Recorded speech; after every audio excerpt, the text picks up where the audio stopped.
புங்குடுதீவு கண்ணகியம்மன் கோவில் அல்லது அருள்மிகு ஸ்ரீ ராஜராஜேஸ்வரி அம்பாள் ஆலயம்.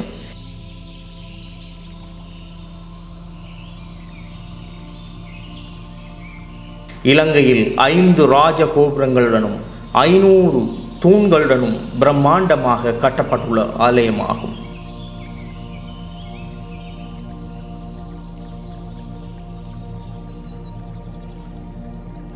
புங்குடுதீவின் வரலாற்று பெருமைமிகு கண்ணகியம்மன் என வழங்கும் ஸ்ரீ ராஜராஜேஸ்வரி அம்பாள் ஆலய திருக்குடமுழுக்கு விழா 25/6/2023 ஞாயிற்றுக்கிழமை அன்று நடைபெற்றது.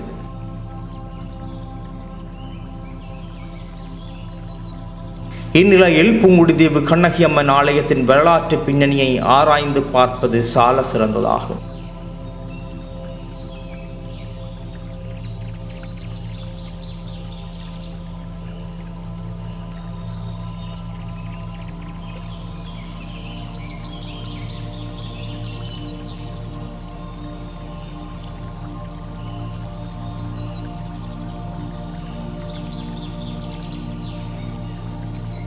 கண்ணகி மதுரையை எரித்த பின் தென்னிந்தியாவிலிருந்து காவல் தெய்வமான பத்ரகாளி அம்பாள் துணையோடு பேழையில் வந்து புங்குடுதீவின் தென்கடலில் கோரியாவடி பகுதியில் கரையொதுங்கியதாக கூறப்படுகிறது. இவ்வாறு கரையொதுங்கிய பேழை பசுமாடுகள் கடலுக்குள் சென்று சுற்றி வர பாதுகாத்து நிற்க தான் வளர்த்த பட்டி மாடுகளை தேடி சென்றவர் தனது பசுக்கள் ஒரு பேழையை சுற்றி நிற்பதைக் கண்டு அதற்குள் பொன்னோ பொருளோ இருக்கும் என்று தனக்கு புதையல் கிடைத்ததாக எண்ணி கடற்கரையோரம் வீட்டுக்கு தலையில் பேழையை சுமந்தபடி தற்போதைய கண்ணகைபுரம் வரை எடுத்து சென்றுள்ளார். அவர் செல்லும் வழியில் பேழையின் பாரம் அதிகமாகியதாகவும் அதனால் பேழையை 2 இடங்களில் இறக்கி வைக்கிறார். இறக்கி வைத்த இவ்விரு இடங்களிலும் 2 ஆலயங்கள் தற்பொழுது அமைய பெற்றுள்ளன. மீண்டும் தன் பயணத்தை தொடர்கிறார். 3வது இடமாக தற்போது அமைந்துள்ள இடமான கண்ணகி அம்மன் ஆலயத்தின் தெற்கு புறம் உள்ளே தெப்பக்குளம் அருகே உள்ள பெரிய பூவரசு மரத்தின் அடியில் வைத்து மறுபடி தூக்க முயல்கையில் பேழை அசைக்க முடியாது போகவே பேழையை திறந்து பார்த்துள்ளார். அதற்குள் ஒற்றை தனத்தோடு உள்ள கண்ணகி அம்மனும் பத்ரகாளி அம்மன் சிலைகளும் இருக்க கண்டு கைகூப்பி வணங்கியுள்ளார்.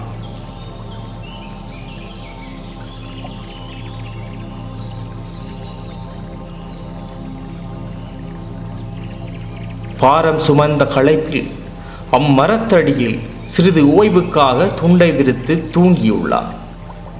இதன்போது அவரது கனவில் எழுந்தருளி தான் கண்ணகி என்றும் மதுரையிலிருந்து வந்துள்ளேன், எனக்கு இவ்விடத்திலேயே கோவில் எழுப்புவாயாக என்றும் கண்ணகி அம்மன் கூறியதாக சொல்லப்படுகிறது.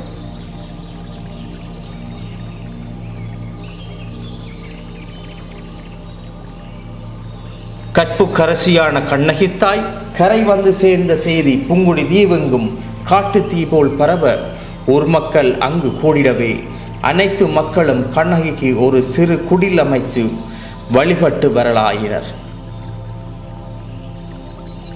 ஒருமுறை பூசை நடைபெறும் நாளொன்றில் ஒரு பெண்ணை வசப்படுத்திய கண்ணகி உருக்கொண்டு கலையாடி, இங்கு எனக்கு மக்கள் துயர் துடைக்க பெரிய ஆலயம் எழுப்புங்கள் என்று கூறியதும் ஊர் பெரியவர்கள் அப்போதைய கோவில் தர்மகர்த்தாவாகிய இராசரத்தினம் பேரனாரும் இணைந்து ஊர் மக்களிடம் கோவிலை பெரிதாக கட்ட வீட்டுக்கு சில பனைமரங்கள் தந்துதவுமாறு கேட்க அனைவரும் அன்னையின் அருமை பெருமைகளை அறியாது சடுதியாகவே மறுதளித்துள்ளனர்.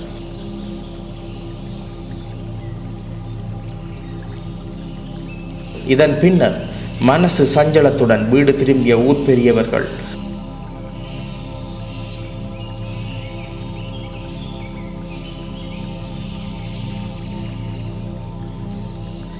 அன்றிரவு தூக்கத்தில் இருக்கும் போது பேரிடியுடன் பெருமழை பெய்து புயல் உருவானதால் காலையில் ஒவ்வொரு வீட்டிலும் 3 தொடக்கம் 4 வரையான பனைமரங்கள் நிலத்திலும் வீதிகளிலும் வீடுகள் மேலும் சரிந்து கிடந்துள்ளன. ஊர் மக்கள் தாமாக எங்கள் வீட்டில் பனைமரம் எடுத்துக்கொள்ளுங்கள் என எல்லோரும் வேண்டுதல் வைக்க மரங்களும் கற்களும் குவிய பணம் படைத்தோர் பொற்காசுகள் கொடுக்க இந்த ஆலயம் பாண்டிய மன்னன் அரசவையிலே நீதி கேட்டு தீயெரித்திட்ட கற்புக்கரசி கண்ணகி பூங்கையூர் தென்பகுதியில் கோவில் கொண்டு எழுந்தருளியுள்ளதாக கூறப்படுகிறது.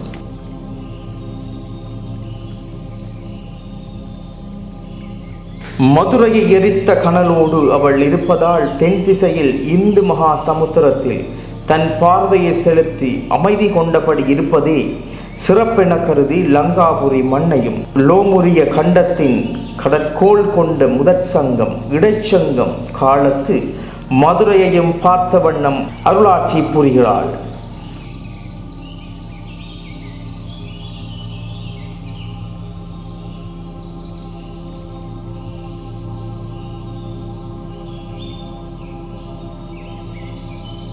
அன்னை மகிஷாசுரனை சங்காரம் செய்த பின் அடுத்த அவதாரமான ராஜராஜேஸ்வரி ஆகிய ஆதிசக்தியின் வடிவம் காலப்போக்கில் ஆகம முறைப்படி மூல விக்கிரகமாக அமைய பெற்றது. பின்னொரு நாட்களில் கட்டுத்தேரில் பவனி வந்த அன்னைக்கு சித்திரத்தேர் கட்டிய போது தேர் வெள்ளோட்டம் செய்வதற்கு முதல் நாள் எந்த இடத்தில் பேழையாக வந்தாளோ அதே இடத்தில் தேர் வடக்கயிறு வட்டமாக சுற்றியபடி வந்தடைந்தது. இதை கண்ட ஒருவர் கப்பல் கயிறு போலும் இதை எடுத்துச் சென்று யாழ்ப்பாணம் கயிற்றுக்கடையில் விற்றால் நல்ல லாபம் சம்பாதிக்கலாம் என எண்ணி கை வைத்து எடுக்க முற்படுகையில் கருநாகம் கடலைக்குள் கயிற்றில் வளையத்தினிலிருந்து சீறியது.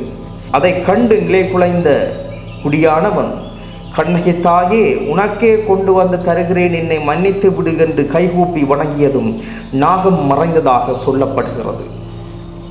அதன் பின்னர் இன்று வரை அதே வடம் கொண்டுதான் அம்பாளின் ரதம் இழுக்கப்படுகிறது என அறிய முடிகிறது.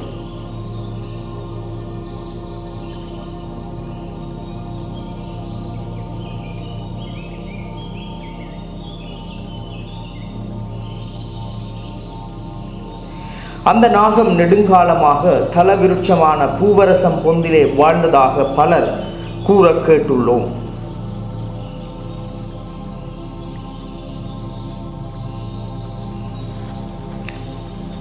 வெள்ளிரதம் ஒன்று அம்பாளுக்கு என நேர்ந்து செய்த ஆழிக்கடலுக்குள் கிடப்பதாகவும் அது கண்ணகிக்கா அல்லது நைனை நாகபூசணிக்கா என்று அறியாது 2 ஆலயங்களுக்கும் நடுவே நிற்பதாக கூறப்படுகிறது. இவ்வாலயங்களில் வருடா வருடம் நடைபெறும் ஆலய தீர்த்த உற்சவ தினம் அன்று கடலுக்குள் தீர்த்தமாடும் வேளை வெள்ளி தேர்முடி கடல் மட்டத்தின் மேல் வந்து 2 அம்பாள்களையும் வணங்கி மீண்டும் ஆழ்கடலுக்குள் செல்வதாக கூறப்படுகிறது.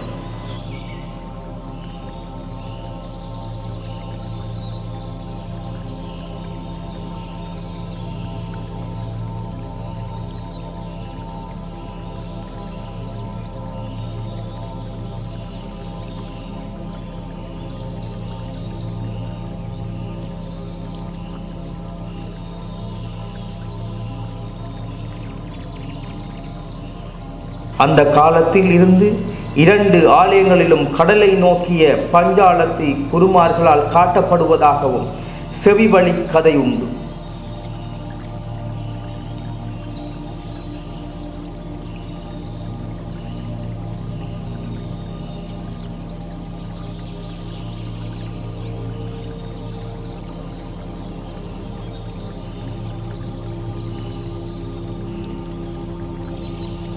புங்குடு தீவின் ஆதிகாலத்தில் 1 தொடக்கம் 12ஆம் வட்டாரம் மக்கள் வண்டிலில் மாடு கட்டி கண்ணகி அம்பாள் மேல் பக்தி கொண்டு விரதமிருந்து அம்பாள் ஆலய இரவு பகல் உற்சவங்களில் கலந்து கொண்டு தம் வாழ்வில் மேன்மை அடைந்ததாக கண்ணகி அம்பாளின் பக்தர்கள் சொல்லி மகிழ்கின்றமை குறிப்பிடத்தக்க ஒரு விடயமாகும்.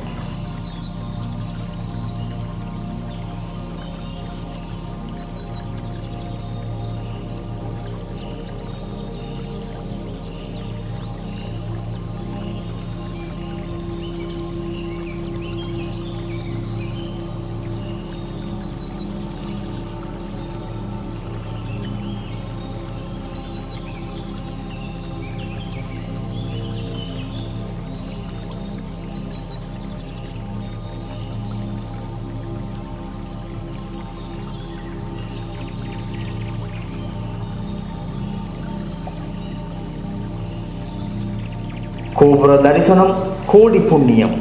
அந்த வகையிலே புதிதாக அமைக்கப்படுகின்ற கண்ணகி அம்பாளின் கோபுர தரிசனத்தைக் கண்டு பயன்பெறுங்கள்.